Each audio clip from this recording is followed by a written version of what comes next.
Ever wondered why yawning is so contagious? It's not just about being tired.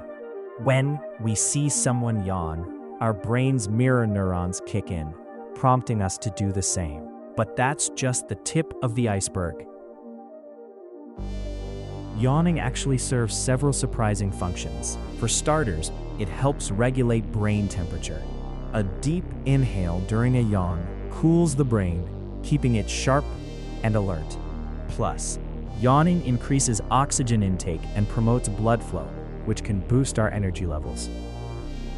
Interestingly, yawning isn't exclusive to humans. Many animals, from dogs to reptiles, yawn too. This behavior might also signal social bonding and communication within groups. But here's the kicker.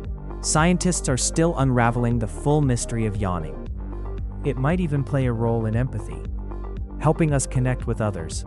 So, next time you yawn, remember, it's more than just boredom. It's a fascinating mix of biology and social behavior.